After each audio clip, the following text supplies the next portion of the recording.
The Last Guardian. First part. The plasma bolts screamed through the air, leaving trails of superheated energy that melted the marble columns of the Imperial Palace. Marcus Chen pressed himself against the ornate wall, his human-made rifle clutched tightly in his calloused hands. The weapon felt primitive compared to the alien technology surrounding him, but it was reliable. And right now, reliability meant everything. Empress Zarathel stood behind him, her 6 arms trembling as explosions rocked the building. Her normally pristine blue skin had turned pale with fear, and the crystalline crown that marked her as ruler of the Veltar Empire seemed to weigh heavily on her elongated head. She was beautiful in the way alien royalty could be, but Marcus had learned long ago not to be distracted by appearances when bullets were flying. "They have breached the eastern wing," she whispered, her voice carrying the melodic tones that made her species natural diplomats. "My guards. They said they would return. Where are they?" Marcus checked his ammunition counter and grimaced. 47 rounds left. He had started the day with 300. The mercenary army outside had been laying siege to the palace for 6 hours now, and his fellow guards had been disappearing one by one. First, the Veltar soldiers had claimed they needed to regroup and vanished into the maze of corridors. Then the Kethri warriors, supposedly the most loyal fighters in the galaxy, had abandoned their posts when the first missiles struck. Even the robotic sentries had somehow malfunctioned all at once. Now it was just Marcus and the Empress, trapped in her private chambers while an army of rebels tried to break down the reinforced doors. "Your Imperial Majesty," Marcus said, using the formal address even though formality seemed pointless now. "We need to move. This room is a trap if they get through those doors." She looked at him with those large, silver eyes that seemed to hold starlight. "Marcus Chen of Earth, why do you remain? The others have fled. Even my own people have abandoned me. You owe me nothing." It was true. Marcus was just a human, one of the newest species to join the galactic community. He had taken this job as a palace guard because it paid well and offered adventure among the stars. The contract had been for 2 years of service, but there had been nothing in it about dying for an alien ruler. He could walk away right now, claim he had been separated in the chaos and probably survived the coming revolution. But Marcus had been raised differently. His grandmother had told him stories of his great-grandfather, who had fought in the old wars on Earth. "When you give your word," she had said, "you keep it, even when it's hard, especially when it's hard." "I swore an oath," Marcus said simply. "Where I come from, that means something." Another explosion shook the palace, closer this time. Through the tall windows, Marcus could see the city burning below. The rebels had supporters everywhere, it seemed. The Veltar Empire had grown too large, too corrupt, and now it was paying the price. But Empress Zarathel had been different from the other rulers Marcus had heard about. She had actually tried to reform things, to make life better for the common people. That was probably why the old guard had turned against her. "The transport bay," she said suddenly. "There is a ship there, a fast courier vessel. If we could reach it?" Marcus nodded. The transport bay was 12 levels down and 3 kilometers through hostile territory. It might as well have been on the other side of the galaxy, but it was better than waiting here to die. "Stay close," he told her. "And if I tell you to run, you run. Don't look back." He had studied the palace layout during his first week on duty, memorizing every corridor and escape route. It was a habit left over from his time in Earth's military, where knowing the terrain could mean the difference between life and death. Now, he was grateful for that paranoid preparation.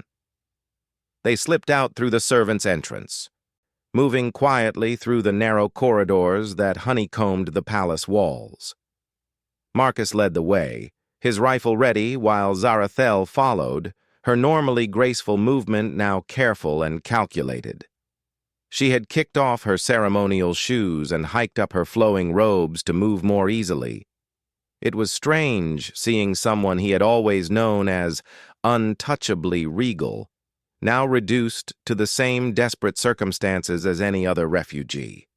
The palace was eerily quiet in some sections and chaotically loud in others. They could hear the rebels moving through the main corridors, shouting orders and smashing anything valuable they found. Marcus guided them away from the noise, using maintenance shafts and forgotten passages that the attackers hadn't discovered yet. In the old servant quarters, they found evidence of the guards' betrayal. Discarded uniforms and equipment lay scattered across the floor, abandoned by soldiers who had decided their lives were worth more than their oaths. Marcus felt a surge of anger. He understood fear, but this was different. This was abandonment of duty, of the trust placed in them. "They were paid," Zarathel said quietly, seeing his expression. "The rebels have been planning this for months. They offered my guards fortunes to disappear when the attack came. I should have seen it coming." "Maybe," Marcus said, checking around a corner before motioning her forward. "But that doesn't make it right." They reached a supply depot near the middle of the palace, and Marcus quickly gathered what he could: extra ammunition for his rifle, a medical kit, and some emergency rations. Not much, but it might make the difference. He also found a palace security uniform that was close to Zarathel's size. "Put this on," he said.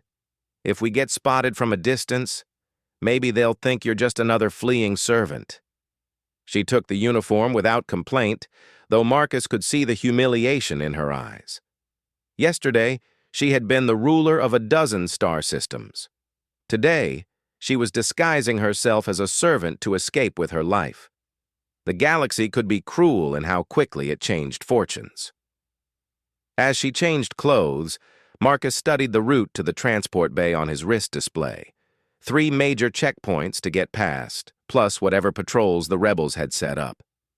It would be like threading a needle while blindfolded, but they had no choice. The first checkpoint was supposed to be manned by loyal palace guards. Instead, they found rebel soldiers lounging in the security station, their weapons carelessly stacked while they celebrated their easy victory. Marcus counted 6 of them, all Kethri mercenaries by their appearance. Big, 4-armed fighters with thick hide that could stop small-caliber rounds. "We go around," Marcus whispered. But there was no way around. The checkpoint controlled the only passage to the lower levels that wasn't already swarming with enemy forces. Marcus studied the situation, calculating angles and cover positions. 6 against 1, with the Empress to protect. Not impossible, but close to it. That was when the first rebel spotted them. The Kethri warrior shouted in his native language, a harsh barking sound that echoed through the corridor. His companions scrambled for their weapons, but Marcus was already moving. His first shot took down the shouting guard, the human-made bullet punching through the alien's tough hide with brutal efficiency. His second and third shots scattered the others, forcing them to dive for cover. "Run!" Marcus shouted to Zarathel, but she was already moving, sprinting toward the checkpoint, while the rebels were still confused. Marcus laid down covering fire, his rifle barking steadily as he advanced. The Kethri weapons were more powerful than his, but they were energy-based and took time to charge between shots. Marcus's kinetic rifle could fire as fast as he could pull the trigger. One of the rebels rose up with a plasma cannon, the kind of weapon that could vaporize an armored vehicle. Marcus didn't think, just reacted, diving sideways and rolling behind a decorative pillar as the blast turned the air where he had been standing into superheated gas. The heat scorched his back even through his armor. He came up firing, putting 3 rounds center mass into the cannon-wielding Kethri. The alien went down hard, his weapon spinning away across the polished floor. But the other rebels were getting organized now, setting up a crossfire that would cut Marcus to pieces if he tried to advance. "Marcus!" Zarathel's voice came from near the checkpoint controls. She had reached the security station and was working frantically at the control panel with all 6 of her hands moving in complex patterns. The checkpoint blast doors began to close, sealing off the corridor behind them. It would buy them time, but not much. The rebels would find another way around. And when they did, they would be angry. Marcus reached the security station with plasma bolts singing past his ears. His ammunition counter read 23 rounds. Not enough for another firefight like that one. "The transport bay is 8 levels down," Zarathel said as they entered the service elevator. "But there will be more guards." Marcus reloaded his rifle with his last magazine. "Then we better hope they're still your guards and not more rebels." As the elevator descended, he looked at the Empress. Her disguise as a servant was convincing, but there was still something regal about the way she carried herself. Even in stolen clothes with her life in danger, she maintained a dignity that impressed him. It reminded him why he had chosen to stay when everyone else had run. The elevator stopped with a soft chime that seemed absurdly normal. G. The Last Guardian, second part. The transport bay was a killing field waiting to happen. Marcus could feel it in his bones, that soldier's instinct that had kept him alive through 3 tours of duty on frontier worlds. Too quiet, too open, too perfect. If he were setting up an ambush, this is exactly where he would do it. He held up a fist, signaling Zarathel to stop. She froze behind him, understanding the gesture, even though her people used different military signals. Fear had a universal language, and right now it was speaking loudly to both of them. Marcus studied the shadows between the spacecraft. The emergency lighting created pools of red illumination separated by dark spaces where anything could be hiding. The courier ship sat on the far side of the bay, maybe 200 meters away. It looked untouched by the chaos above, its hull gleaming silver under the emergency lights. "Motion sensors," Marcus whispered, pointing to the small devices mounted near the ceiling. "They know we're here." As if summoned by his words, figures began emerging from behind the spacecraft. Not rebels this time, but palace guards in full battle armor. Marcus felt a moment of relief until he saw their weapons pointed directly at him and the Empress. "Stand down!" The voice came from a tall Veltar guard wearing commander's insignia. "By order of the Provisional Government, Empress Zarathel is under arrest for crimes against the people." Marcus kept his rifle trained on the commander but didn't fire. 12 guards spread out in a semicircle, all of them armed with military-grade plasma weapons. Even if Marcus took down 3 or 4 of them, the rest would cut him and Zarathel to pieces. But something felt wrong about the situation. These were palace guards, supposedly loyal to the crown, yet they were talking about arresting their own empress. "Commander Tekvol," Zarathel said, stepping forward with her chin raised despite the danger. "You swore an oath to protect the imperial family. Have you forgotten so quickly?" The commander's face was hidden behind his helmet visor, but Marcus could see the tension in his posture. "The Empire is dead, Your Majesty. The Provisional Government offers amnesty to those who surrender peacefully. Your execution will be quick and honorable if you cooperate." "Generous of them," Marcus muttered. His ammunition counter showed 18 rounds. 18 chances to maybe save the life of someone who had shown him nothing but respect and kindness during his service. The math was simple, even if the outcome wasn't. "You are the human guard," Commander Tekvol continued, now addressing Marcus. "You have no stake in our politics. Walk away now, and you will be free to return to your homeworld." It was a reasonable offer. More than reasonable, actually. Marcus was just a hired gun from a backwater planet that had only joined the galactic community 20 years ago. He had no business dying in an alien civil war. But as he looked at Zarathel standing there with quiet dignity, waiting to hear his decision, he thought about his great-grandfather again. The old man had been at a place called the Battle of the Bulge. back when Earth was still fighting wars with chemical explosives and metal bullets. Surrounded by enemy forces, outnumbered 10-1, with no hope of rescue. His unit had been offered surrender terms, too. Good terms, honorable terms. But they had chosen to fight instead, because sometimes the right thing to do was also the stupid thing to do. "Thanks for the offer," Marcus said, adjusting his grip on his rifle, "but I'll pass." What happened next unfolded in the strange, slow-motion clarity that combat veterans knew well. Time stretched like taffy while the brain processed threats and calculated responses faster than conscious thought could follow. Marcus saw Commander Thekvol's weapon begin to rise, saw the other guards starting to react, saw the fear flash across Zarathel's face. Marcus didn't try to be a hero. He was just a soldier doing his job, and his job was keeping the Empress alive. He dove sideways, tackling Zarathel and driving both of them behind a small maintenance skiff, just as the first plasma bolts turned the air above them into a furnace. The energy weapons lit up the bay like artificial lightning, casting wild shadows that danced across the walls. "Stay down!" Marcus shouted over the crackling sound of superheated air.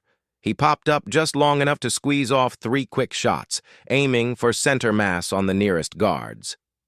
His bullets found their mark, dropping 2 of the Veltar soldiers and forcing the others to seek cover. But Marcus was still outnumbered 5-1, and his ammunition wouldn't last forever. Worse, the guards knew the layout of the bay better than he did. They were already beginning to flank his position, moving with the practiced efficiency of professional soldiers. "The service tunnels," Zarathel whispered, pointing to a maintenance hatch near the base of the wall. "They lead to the fuel depot. We could circle around." Marcus fired another burst to keep the guards' heads down, then looked where she was pointing. The hatch was 20 meters away across open ground. It might as well have been 20 kilometers, but it was better than dying behind a maintenance skiff. "On my mark," he said, pulling out his last grenade. It was an old Earth design, primitive by galactic standards, but effective enough. 3, 2, 1, mark! He threw the grenade toward the largest cluster of guards and sprinted for the hatch, firing his rifle one-handed to suppress any pursuit. Zarathel ran beside him, her longer legs keeping pace despite her obvious exhaustion. The grenade exploded behind them with a sharp crack that echoed through the bay, followed by shouts of pain and confusion. They reached the hatch together, and Marcus wrenched it open, while Zarathel dropped through into the tunnel below. He followed her, sealing the hatch behind them just as plasma bolts began hammering against the metal. The tunnel was narrow and dark, lit only by emergency strips that cast everything in a hellish red glow. "This way," Zarathel said, leading him through a maze of pipes and conduits. The tunnels were maintenance access ways, designed for robots rather than living beings. Both of them had to crouch to fit, and the air was thick with the smell of ozone and recycled atmosphere. Behind them, Marcus could hear the guards trying to force open the hatch. It wouldn't hold them for long. Veltar plasma weapons could cut through almost anything given enough time, but maybe it would buy them the few minutes they needed to reach the fuel depot and find another way out. "There," Zarathel said, pointing to a larger tunnel that branched off to the left. "This leads to the primary fuel storage. From there we can access the loading bays." They crawled through the junction and found themselves in a wider space filled with massive fuel tanks and processing equipment. The depot was automated, with robotic systems handling the dangerous work of storing and transferring the exotic matter that powered starships.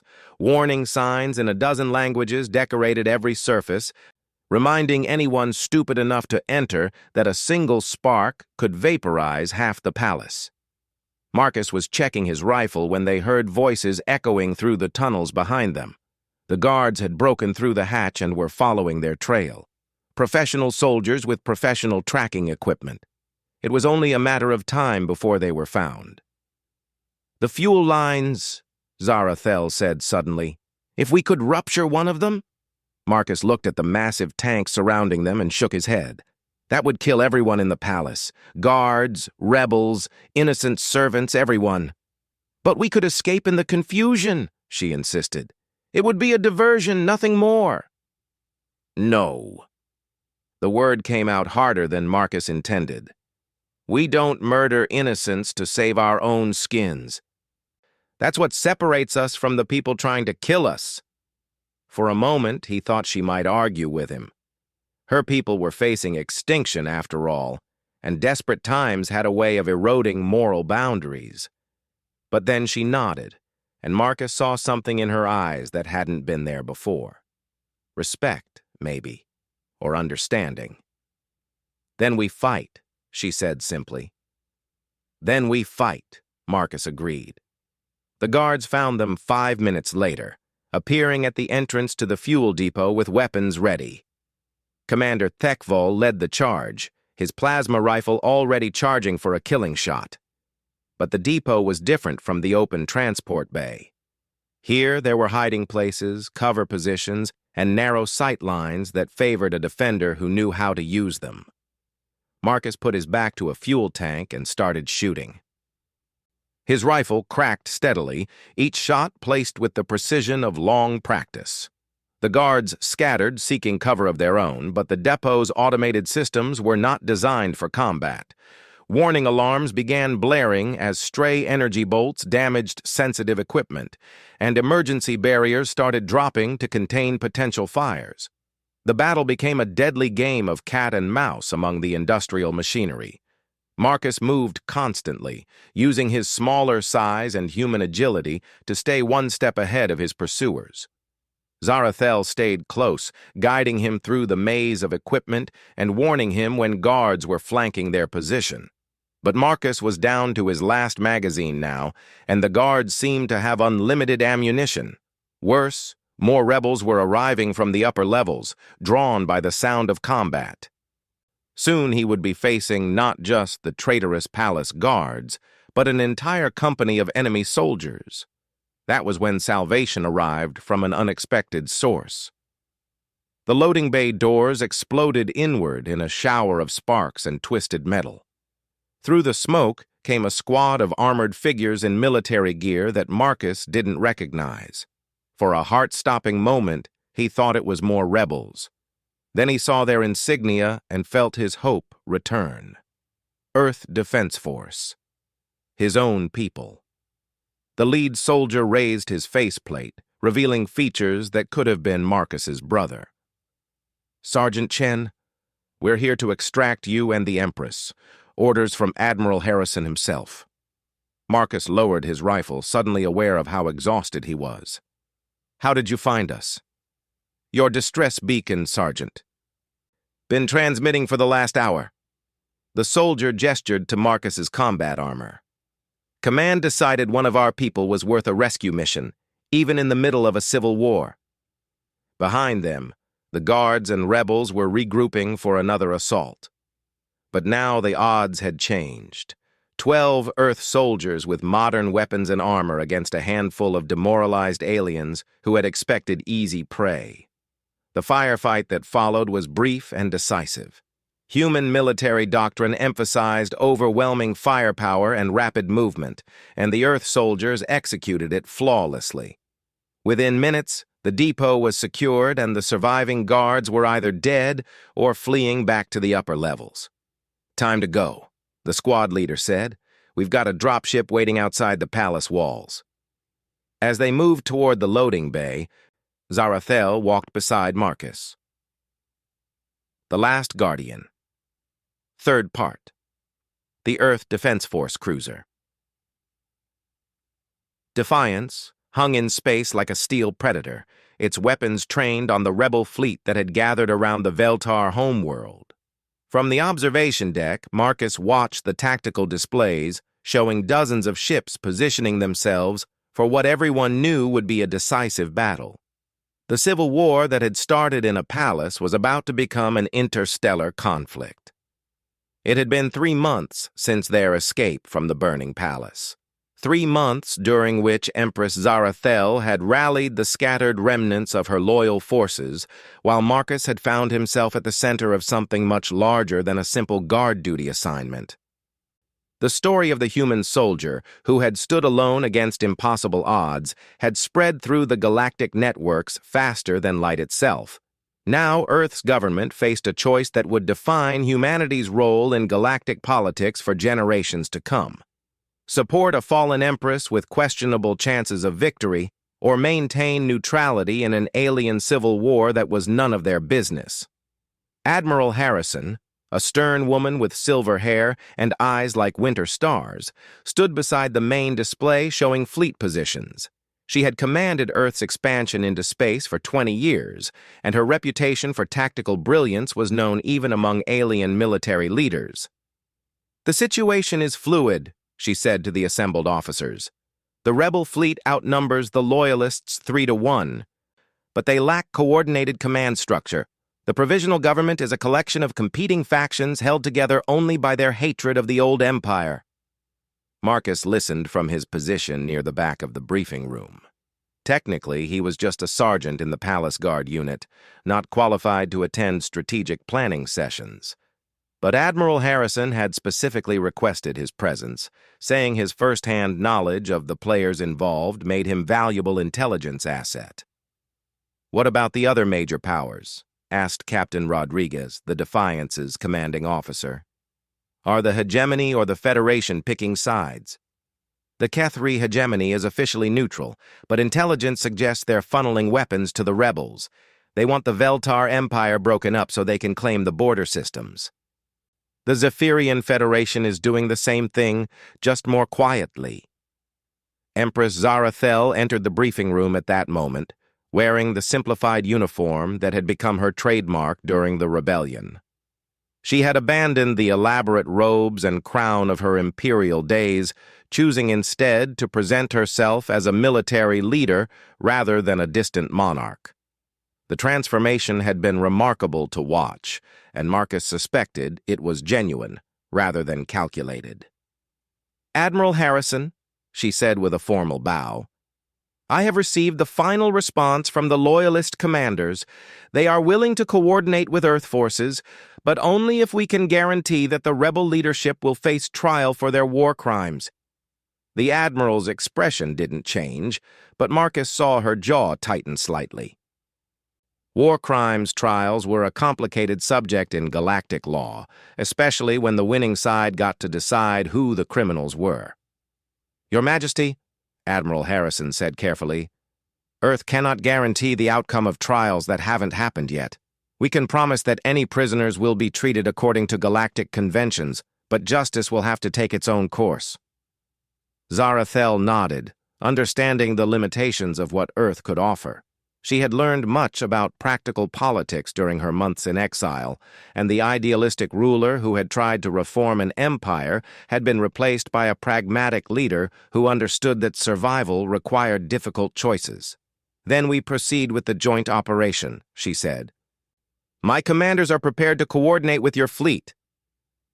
Marcus watched the exchange and marveled at how much had changed since their desperate escape from the palace. Earth had gone from being a minor power on the edge of galactic civilization to a major player in interstellar politics, all because one human soldier had refused to abandon his post. The irony wasn't lost on him. The other guards who had fled for money were probably still alive somewhere, enjoying their retirement on whatever world would have them. Meanwhile, Marcus had somehow become the face of human reliability, expected to represent his entire species in a war that could reshape the galaxy. The battle plans were complex, but elegant. Earth's fleet would punch through the rebel lines at their weakest point, while the Loyalist forces created diversions at multiple other locations. The goal wasn't to destroy the rebel fleet entirely, but to capture their command ships and force a negotiated settlement. At least that was the theory. Marcus found himself assigned to Admiral Harrison's personal staff for the operation, ostensibly as a liaison to the Empress, but really as a symbol. The human who had kept his oath when everyone else fled. the soldier who had proven that Earth's word meant something in a galaxy where loyalty was often for sale. It made him uncomfortable, all that symbolic weight resting on his shoulders. He was just a man who had done his job, nothing more. But he understood that symbols mattered in war, sometimes more than actual weapons. The battle began at 800 ship time, with the Earth fleet dropping out of hyperspace in perfect formation, directly between the two largest rebel battle groups. The Defiance led the charge, her heavy railguns opening fire at maximum range while her escort destroyers spread out to prevent flanking maneuvers. Marcus watched from the Combat Information Center, standing beside Admiral Harrison as she coordinated the assault. The main display showed a three-dimensional representation of the battle space, with hundreds of ships represented by colored dots moving in complex patterns. It looked almost like an elaborate dance, until you remembered that each dot represented thousands of living beings whose lives hung in the balance. "Rebel flagship is turning to port," reported the tactical officer. "She's trying to bring her main guns to bear on our lead elements. Signal the Yorktown and Saratoga to execute flanking pattern Delta," Admiral Harrison commanded, "and tell Captain Rodriguez to keep us between the flagship and the Loyalist cruisers. We didn't come this far to watch our allies get blown apart." The battle raged for 4 hours, a deadly ballet of ships and weapons moving at velocities that strained human comprehension. Earth's technological advantages in armor and weapons were offset by the rebels' superior numbers and intimate knowledge of local space.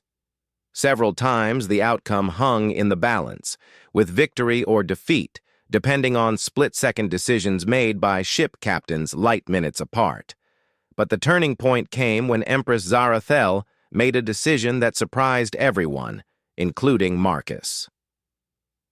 Instead of staying safely aboard the Defiance, she transferred to the Loyalist flagship Pride of Veltar and broadcast a personal challenge to the rebel leadership.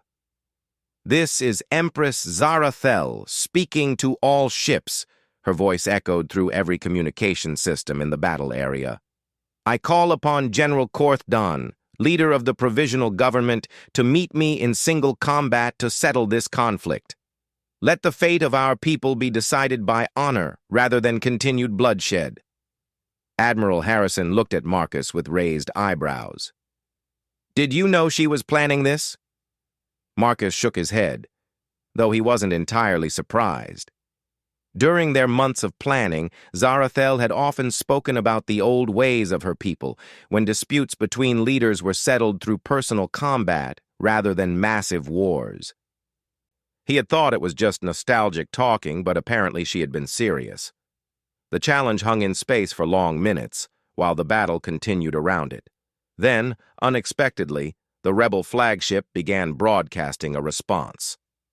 "I accept your challenge, Fallen Empress," came the harsh voice of General Korthdan, "but know that when I defeat you, your human allies will be expelled from our space forever. This is a Veltar matter, not a human one." "Agreed," Zarathel responded immediately. "And when I defeat you, your followers will surrender unconditionally and submit to lawful judgment." Both fleets began withdrawing to a safe distance, creating a clear space around the two flagships. It was an ancient ritual that most galactic powers had abandoned centuries ago. But the Veltar still honored the old ways when their leaders demanded it. Marcus watched in fascination as the two massive ships closed to what passed for close range in space combat. Traditionally, single combat between Veltar leaders involved specialized weapons and personal shields, making it as much a test of skill as courage. But both ships were armed with enough firepower to destroy small moons, making this particular duel somewhat different from the historical precedent. The combat was brief but spectacular. Both ships fired simultaneously, their weapons lighting up the darkness with streams of energy that could be seen from planets away. The Pride of Veltar took heavy damage to her forward sections, but her return fire crippled the rebel flagship's main drive systems. When the smoke cleared, both ships were badly damaged but still operational. However, sensors detected that General Korthdan's flagship was venting atmosphere from multiple hull breaches, while Zarathel's ship maintained structural integrity. "General Korthdan is dead," came the transmission from the rebel flagship. "His ship took a direct hit to the command section. Under the terms of single combat, we surrender to the rightful Empress." The rebellion ended, not with a massive battle or political maneuvering, but with an ancient ritual that most of the galaxy had forgotten. Empress Zarathel had gambled everything on honor and tradition, and somehow it had worked. As the rebel fleet powered down their weapons and prepared for surrender, Admiral Harrison turned to Marcus. "Well, Sergeant, it looks like your Empress has won back her throne. Any thoughts on what comes next?" Marcus watched as the Loyalist ships moved to accept the surrender of their former enemies. There would be trials and negotiations, reconstruction and reform. The galaxy would go back to its complicated business of politics and trade and territorial disputes. But something fundamental had changed. "I think," Marcus said slowly, "that we've proven something important out here. About loyalty. About keeping your word even when it's hard. About standing up for what's right, even when you're outnumbered." Admiral Harrison smiled. "Very diplomatic, Sergeant. The State Department could use someone with your perspective." Marcus shook his head. "Thanks, but no. I'm a soldier, not a diplomat, and the Empress is going to need good people around her while she rebuilds. People who won't run when things get difficult." As the Defiance began the journey back to Veltar space, Marcus reflected on everything that had happened since that day in the burning palace. He had started as just another human trying to make his way in a vast galaxy, taking a guard job that seemed like easy money and adventure. Instead, he had found himself at the center of events that would be remembered for centuries. The human who had stood alone when everyone else fled. The soldier whose oath had helped reshape the balance of power among the stars. But Marcus knew the real story wasn't about him at all. It was about the choice that every person faced when tested by crisis. Do you keep your promises or abandon them? Do you stand by your principles or compromise them for convenience? Do you risk everything for what's right? Or do you walk away and hope someone else will take the risk? The aliens who had fled the palace had made their choice. General Korthdan had made his choice. Empress Zarathel had made hers. And Marcus had made his, not because he was special or heroic, but because his grandmother had raised him to understand that a man's word was the most valuable thing he possessed. As Earth's fleet headed home, carrying the news of humanity's first major victory in galactic politics, Marcus began planning for the future. There would be more challenges ahead, more tests of character and resolve. But he had learned something important about his own species during this conflict. Humans might be new to the galactic community, inexperienced in the complex politics of interstellar civilization, but they brought something valuable to the galaxy. Something that had been in short supply lately. They brought honor and loyalty and the stubborn refusal to give up when things looked impossible. The galaxy was about to learn that when humans gave their word, they kept it. Even when everyone else had run away, even when the odds seemed hopeless, even when standing alone meant facing impossible enemies. Especially then. Marcus smiled as he watched the stars wheel past the viewports, thinking about his great-grandfather and all the other soldiers who had faced impossible odds and chosen to fight anyway. The old man would have been proud to know that his family's tradition of keeping faith had helped save an empire and forge a new alliance among the stars. Some things, Marcus reflected, were worth more than money or safety or easy choices. Some things were worth everything, and honor was one of them. The galaxy was a better place when people remembered that, and Marcus intended to spend the rest of his life making sure they didn't forget it again. "Why did they come for you?" "I am not important to your people." Marcus looked at her, thinking about everything they had been through together.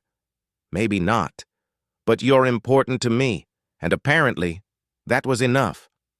The Earth dropship was waiting outside, its engines already spinning up for immediate departure. As they climbed aboard, Marcus took one last look at the burning palace. Somewhere in that maze of corridors, his fellow guards were probably celebrating their successful betrayal, counting the money they had been paid to abandon their duty. But Marcus had kept his oath, and somehow that made all the difference. The human soldier and the alien Empress had survived together, and maybe that was how the galaxy was supposed to work. Not through betrayal and greed, but through loyalty and courage, even when the odds seemed impossible. As the dropship lifted off into the night sky, Marcus realized that this wasn't the end of their story. It was just the beginning. Even their circumstances. Through the doors lay either escape or a final desperate battle. Marcus raised his rifle and prepared to find out which one it would be. The transport bay stretched out before them, a vast chamber filled with sleek spacecraft of various sizes.